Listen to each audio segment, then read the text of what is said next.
welcome to Glastonbury. Welcome. I never thought I'd say that. No, I wish it was the festival. I know, I was going to say which, by the way, for those of you that don't know, is actually a place in England and not just the name of a festival. So it's in Somerset, which we're on our way back. Today is day 5 of our Rabbies trip, which Sadly. unfortunately is also the final day. And we're on our way back to London. And later on in this video, I imagine, we'll probably connect the two because there's not as much on today. We're going to be heading to Ireland because we are also doing a Northern Ireland trip with Rabbies as well. It's only a 3-day one there, but first time we've ever been to Ireland, which will be exciting. Yeah. So today, Glastonbury, we do not know a hell of a lot, but we're about to explore. We've got some incredible looking buildings around, one of which is called the Abbey, and we are going to wander. Apparently, you can see all sorts of interesting outfits here. Oh yes, apparently I like the sound of Glastonbury it. is very spiritual. There's a lot of vegan restaurants and cafes, and yeah, apparently some people come to the festival and then they just never leave because they just connect with this place. So our guy Dean said last week he saw Gandalf walking around. Apparently people walk around in like Star Wars, Star Trek outfits and everything. He was saying that it's weird to walk around like a dress Looking normally. normal.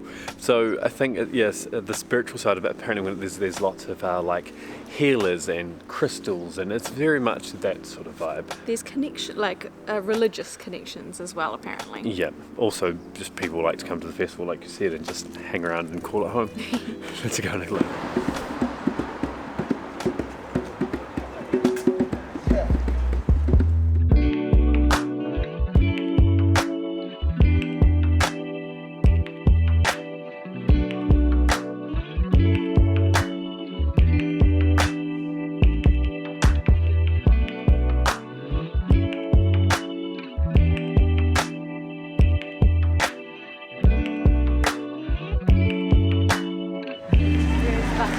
So we're about to head into the Abbey, which was one of the buildings that we saw there, which looks crazy interesting from the outside, but apparently you're not allowed to film inside, so we shall be skipping that one. Instead, we've been walking the streets. Pardon?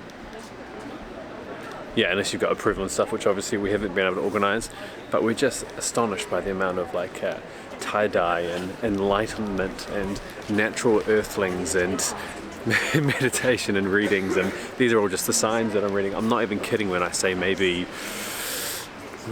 200 stores of that same sort of nature that we've seen here. I can see henna and all sorts of stuff, so we're going to go and find somewhere to sit down and do a bit of people watching, I think. According to the legends of the Abbey, the story goes the earliest Christian foundations, and they believed, well, like I say, the story goes, that the legendary burial place of King Arthur.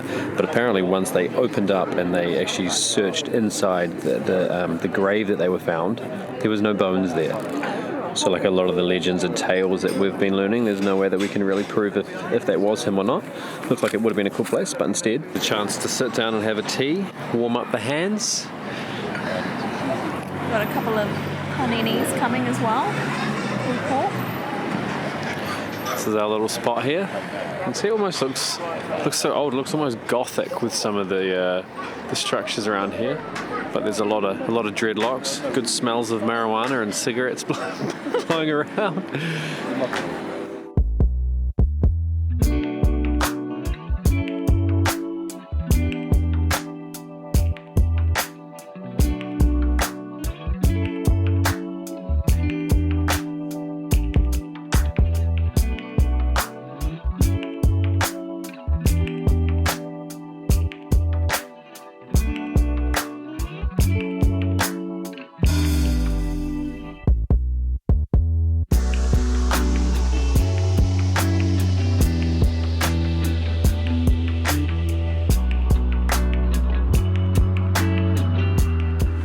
Just like that, we are back in London, saying goodbye to this bus for now, until we get to Ireland.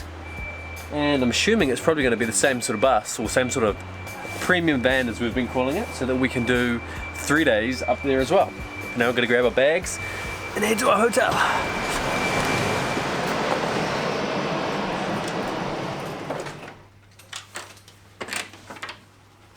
Well, this is nice. Oh, we've got a couch. It's very random. We've got a couch. Do all the lounging we like. Another hotel. We've been moving quite quickly. And 1 night, 2 night stays is very different for us, but they've all been super comfortable. Before we close off and we see you in a couple of seconds, which is actually tomorrow for us, I want to share the story, the one story that I picked up that I thought was really cool on the way back into London. I have no idea. You don't know where I'm going with this. Okay, so there's these green sheds that are like, they look like sheds, they're tiny, and sometimes they're situated in the middle of the road, so it sort of spreads. There's the shed in the middle, like concrete and everything, the cars will go around it. When it was like horse and cart style, the taxis of the days, the drivers used to hang around in the pubs and the inns drinking, waiting for passengers, and there was not a good mix. Like, No, you don't drink and drive a horse. Exactly. Was it a horse? I might have merged. You know it is. It was. Yeah, Okay. yeah. Authorities realised that there was these problems, right? These guys are drinking and then driving people, so they built these essentially look like sheds, but they're houses. Yeah. And they're officially registered houses and buildings as well, Yeah, so and they're still are listed. to this day, and they're now protected. So they built these houses so that the taxi drivers could hang out in, and then they served them like sandwiches and coffee.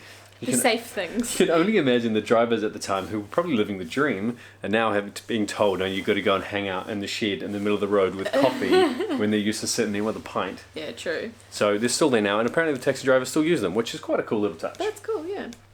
And that is my story of the day. We'll have plenty more to come, no doubt, and over the next few. But for now, I think we will see you in a couple of seconds, which will be tomorrow. Good night. Good night.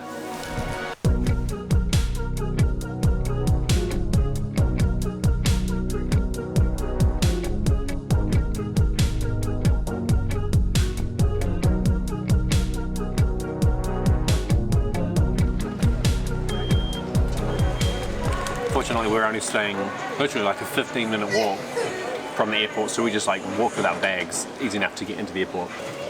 We're absolutely amped, not amped about the prices in an airport because that's always the case. I think this was £14 for 2 sandwiches and a water.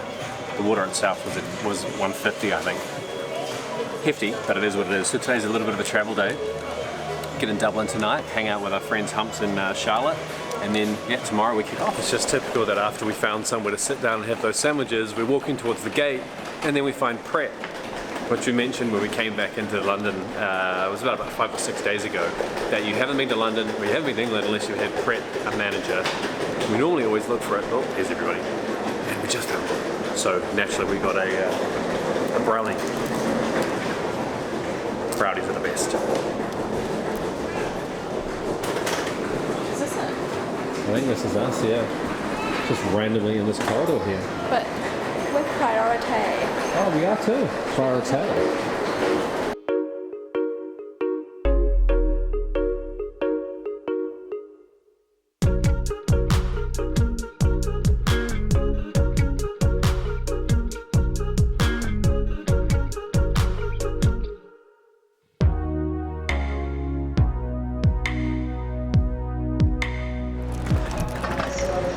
We've made it to Ireland.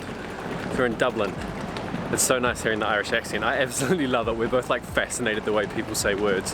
So far the interactions we've had, everyone has been absolutely lovely. We're just catching what's called the Airlink Express, which is €7 each. It takes us directly down into town right by our accommodation, which should be nice. Have to get used to my shitty Irish accent. Well, oh diddly dear, we've made it. We've arrived. It's going to have to get better than that, I think, but for now there's lots of people around, so I might put this down further, I think.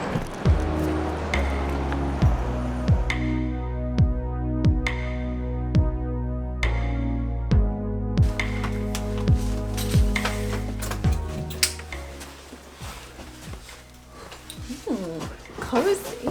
Very cozy. Well, this is a smaller room for sure. Wow. Is there a bathroom? Yeah, it's behind us. Ah, nice. Right, this is going to be our home just literally for one night. It's like 5 or 6 o'clock now, and we leave tomorrow morning at 9 o'clock on our second trip. Someone's exhausted. How these like daily travel vloggers do this. Just the travelling quickly as a whole is challenging. It's so much easier on the bus when it's just like everything's set for you. 100%. I hope that doesn't seem like complaining. I'm not complaining. No, but we travel really slow normally, so to have to stay in like one hotel each night and move around is quite difficult. Yeah, the flip side of that is you get to see a lot as well. We do. Which is cool. Speaking of seeing a lot, I was really shocked coming in Dublin is like super green. Did you notice that out the window? Yeah, the other thing I noticed was there's just like bits of land. I was like, it's a mess down there. There's like this crazy, like beautiful, like jagged rocks and cliffs and all this sort of stuff, which looks really awesome. And then it's like these fields and like there's this agriculture and everything. And then it's a city vibe. But in my head, I was like, city. It's going to be city. It's going to be like copy paste city. Yeah. Like almost like what the street looks like out here. Yeah. So that's one surprise. I'm sure we've got lots more to come over the next few days. We need to chill out, and then we're going to head back out, and we're going probably to have a few drinks with some friends. Maybe some Guinness. Got to do it. We will see you tomorrow for some very average Irish accents and a very fun trip, no doubt. Thank you so much for watching. Catch you in the comments. Bye.